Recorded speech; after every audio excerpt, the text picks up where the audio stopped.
जिले के कसडोल विकास खंड के वन ग्राम साया भाठा के कई किसानों को अभी तक धान की राशि का राजीव गांधी किसान न्याय योजना के तहत बोनस नहीं मिला है, जिसके चलते किसान आक्रोशित हैं। आपको बता दें कि साया भाठा निवासी किसान इतवारी दीवान ने वर्ष 2022 में प्राथमिक सहकारी समिति बार में सरना धान विक्रय किया था। धान का समर्थन मूल्य तो मिल गया था, लेकिन आज बोनस की 2 किस्त जारी होने के बावजूद मई और अगस्त में जारी बोनस की राशि आज तक नहीं मिला है, जिसके चलते सोमवार को किसानों ने मीडिया के पास पहुंचकर समस्या बताया। किसान बेदराम बरिहा ने कहा कि विगत दिवस एसडीएम कसडोल से मुलाकात कर समस्या का समाधान करने की गुजारिश की गई थी, लेकिन फिर भी समस्या का समाधान नहीं हो सका।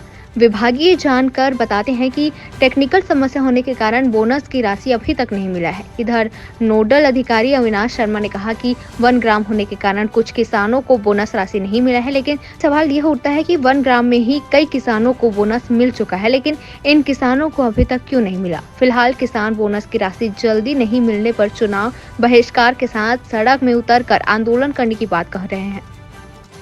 धान बेचे हैं, धान के पैसे मिल चुके हैं, लेकिन बोनस की राशि 2 किस्त हो गए, नहीं मिल पाए अभी तक। पहला किस्त है 21 मई के डलिस, ओकर बाद 1 हफ्ता तक के चुप रहे, ओकर बाद आना जाना शुरू पूछे के। कई बार बैंक गए हैं, कई बार तहसीलदार ला पूछे हैं, कई बार कृषि विभाग ला पूछे हैं, कई बार हमारे सोसाइटी में जाके पूछे हैं, ओकर बाद भी पता नहीं चली। तब कहीं हरास होकर के आप तक के आए। एडीएम साहब बोले कि तहसीलदार के पास जाओ, तहसीलदार बोलते हैं कि कृषि विभाग से दिखेगा, कृषि विभाग बोलते हैं कि तहसीलदार के पास जाओ। कहाँ कहाँ दौड़े। अगर बोनस राशि हमको नहीं मिलता है तो हमारा आखिरी सत्र होगा कि रोड जाम